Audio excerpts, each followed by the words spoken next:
welcome back to the Craft Beer Hub. It's bank holiday weekend in August, it's Sunday, so there's only one thing for it. We're heading to a beer festival. This particular beer festival is down at Starwing, which is in a tiny little village called Redgrave. I believe it's in Suffolk, it could be in Norfolk, it's right on the border. They've got a beautiful tap room there. They've recently done it up in the past sort of 2 to 3 years. The brewing team are awesome down there. They've supplied our beer festival in the past. I think there's going to be over 20 beers available, so I don't think we need to waste any more time. I'm driving the first leg, my wife's driving back, so I can get into a few beers. Let's get amongst it. And boom, we've arrived at Starwing's tap room. They do a lot of their own stuff, but they've also got some, I think, 20 guest beers on. But here is the tap room. It's really, really nice. They've restored it about 3 years ago, and they've come a long way since then. That's the brewery in there, or that used to be the brewery in there. I don't know if they've expanded since I was here, but yeah. Just picked up this tasting paddle. These are beers that Starwing brew themselves. We've got the Gospel Oak Bitter. I've swapped them around, so that's the Spirelight Golden, and then Electric Trail, which is their kind of craft pale. So yeah, it's been a long while since I had a Starwing beer, so I'm looking forward to this. Boom, here we go, here's the tasting board. Like I say, we're going to start off probably going the most sensible order, which is probably the bitter, then the golden, then the pale. So yeah, this is their Gospel Oak, this is their kind of core. These are all core range beers for Starwing. Traditional bitter, 3.8% I think. Let's go in.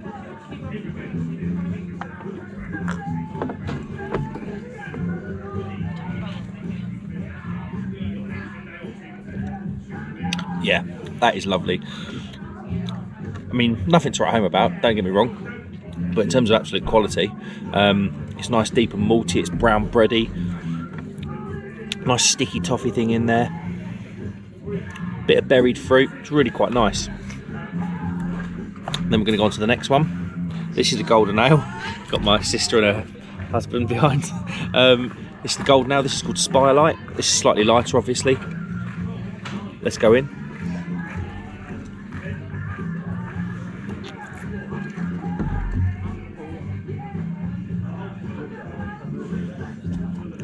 Yeah, definitely sweet and the bitter as you would expect. Still nice and malty up front, sweet.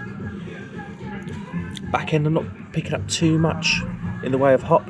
Certainly it's got a bitterness to it, an earthy bitterness.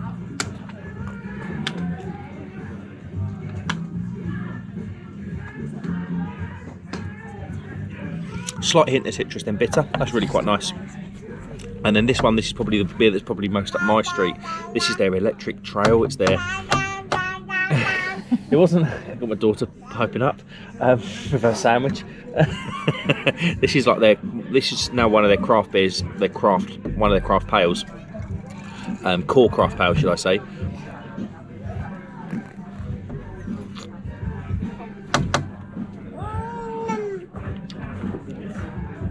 Yeah, that's just lovely again.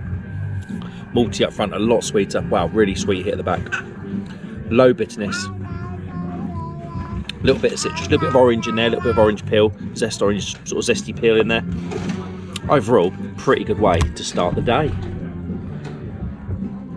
Right then, next beer, we've got a Marble Berim Bolo, which I've just had a look at their lineup here actually. They've got a lot of their own stuff on. They do a Lowenbrau, the German lager.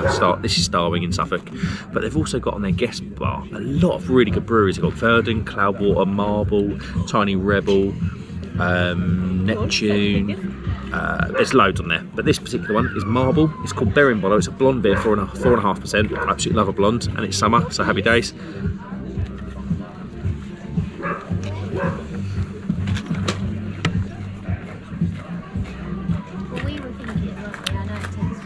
Yeah, it's lovely and sweet, really refreshing.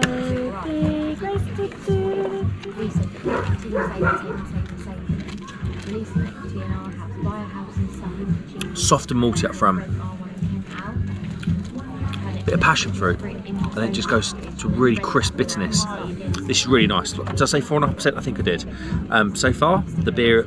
I've had 4 beers now. I had the Gospel Oak, the Spirelight, and the Electric Trail on the paddle. And this is the best of the bunch. I mean, Marble, we know what they do. If you don't know Marble, are from Manchester. If you don't know them, check them out. Yeah, this is really, really good. Cheers. Boom, 5th beer of the day, a Verdant. I remember having one. It's a 3.8% pale ale on cask. I don't think I've ever had Verdant on cask before. I've had it on keg and I've had it out of can, but not cask. So here we go. It's a lovely sort of clear, low ABV pale. I hope it's good because ABVs or pales under the 4% ABV mark, if they're flavourful, that's a bloody good job. Here we go.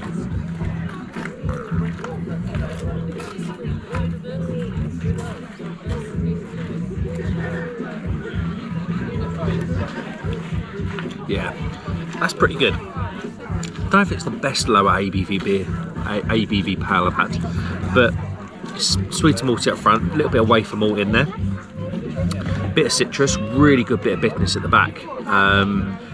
Quite a soft mouthfeel as well for the ABV. That's probably the first thing that hits you actually. It's quite shocking.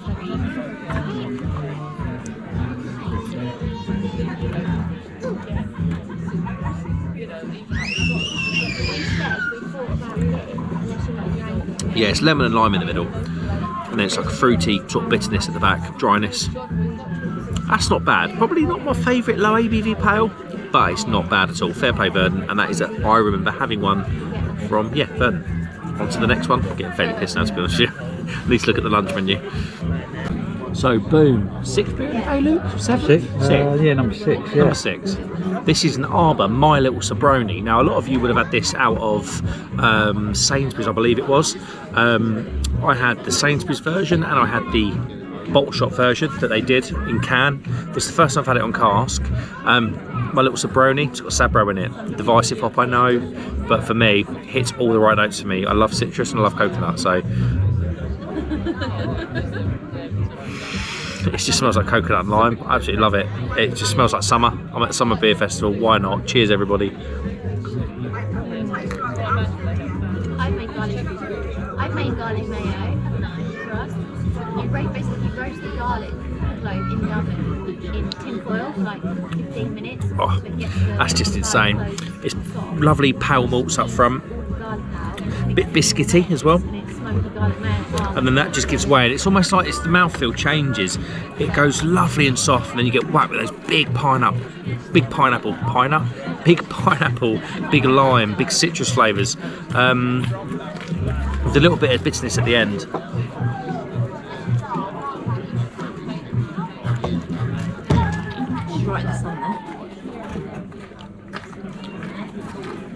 Yeah, that is absolutely lovely. Slight bit of orange at the back with the bitterness as well. That is one of the best beers I've had so far. Cheers. So, a little situation report. We're 6 beers in. Just ordered some food. It's needed. How you feeling, Luke? This is the right time for some food, to be honest. It is the right time for some food. I've gone chips, curry sauce, and steak and onion pie. You've gone for chips, gravy, and steak and onion pie, haven't you? The curry sauce was very bold by Mark there. But I find it. It looks good. Does look good. I think it's a wise move. My bum, however, tomorrow morning probably won't agree with me. Might tell a different story, wouldn't it? After the week I've had, that's the last thing I need. Right, next beer coming up. Boom, just had my dinner. It was quite nice actually, chips, pie and curry sauce. Just hit up the next thing, which is a bit of Cloudwater on keg. This beer's called Super Happy. It's defined as an amped up version of one of their core pales. It's about 4.8%, no, it's 5.3 this beer actually. Super hazy in the glass, straw coloured beer, hazy. Let's get the aroma. Yeah, tropical. I think she's got your guys. Slight sweet malty edge to the aroma. But yeah, it's mainly tropical. Melon, mango, bit of pineapple. Lovely. Cheers.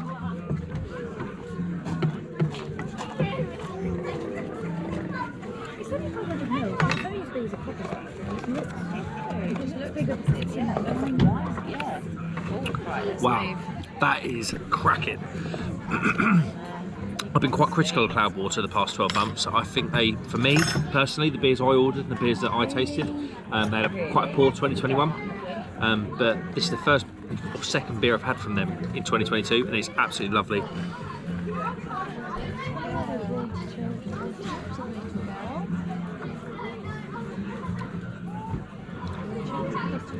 It's soft and subtly sweet. Bit of pineapple up front, and then the tropical flavours come in after the pineapple. No real bitterness for me. Maybe a slight linger at the back, but that might be the best beer I've had all day. I know I said that about the last one, and you're probably going to say that as you get more drunk, but that's absolutely lovely. Really, really right up my street. 5.3, great ABV. It's refreshing. I'm here in the sunshine, not that you can see, but yeah, banging. Good job, Cloudwater. That is absolutely lovely. Right then, beer number what, 8? Yeah, 8? yeah, 7? I'd say 8. 8. Beer number 8. We've got a Neptune Sail Away. It's a 5% New England IPA. It looks juicy as hell. It's poured a couple of minutes ago. It's cask, I should say that. It looks great. Let's get an aroma. Jeez, like pineapple, coconut. Bit of a tropical fruit salad, really. It smells really, really good. It's a hazy straw colour beer, no head.